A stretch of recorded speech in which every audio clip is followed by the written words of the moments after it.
柚子大家都喜欢吃吧？如果经常吃，对高血压、糖尿病血管硬化等有补助作用。可能大家还不知道，柚子除了可以吃的果肉之外，柚子皮也是一道菜。在我们家乡，可以用柚子皮来炒着吃。今天我来教大家怎么做柚子皮。首先，先把柚子剥开。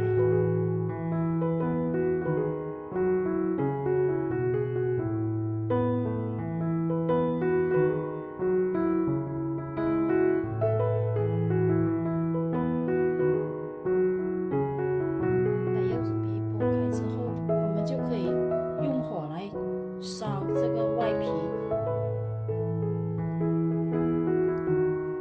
这柚子皮烧的时候有股清香，烧到这样变成焦炭了就可以了。我们来看看烧过的柚子皮就是这样，已经焦了，然后我们把它掏来。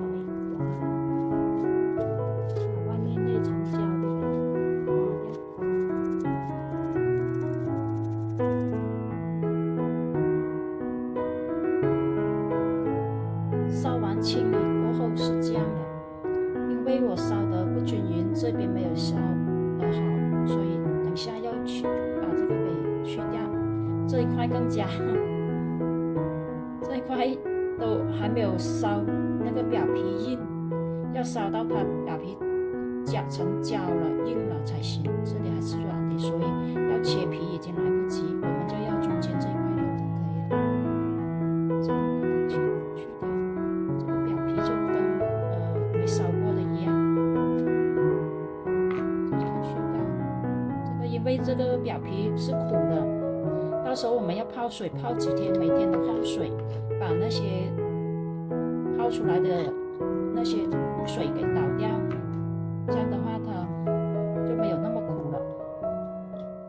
柚子皮是一个很有营养的菜，它也是切成长条拿来泡水。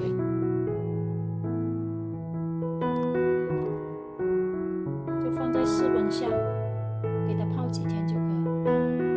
这个柚子皮经过浸泡后，变成白白胖胖的，像这个有点黄的，就是我们烧过的。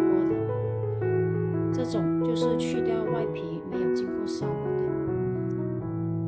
这个就等于像猪脚一样，你拿那火烧过，它是蛮香的。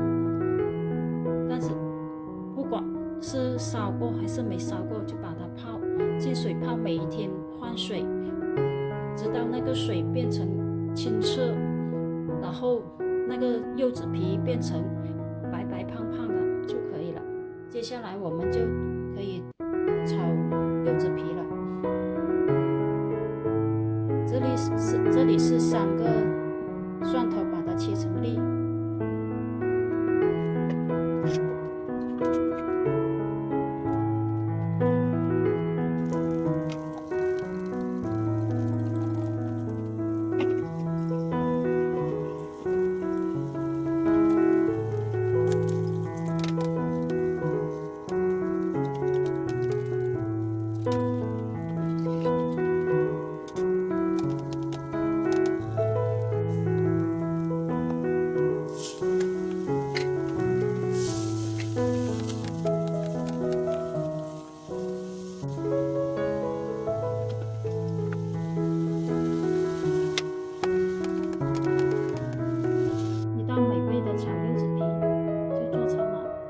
喜欢它的味道，喜欢它的口感，喜欢的人总是记着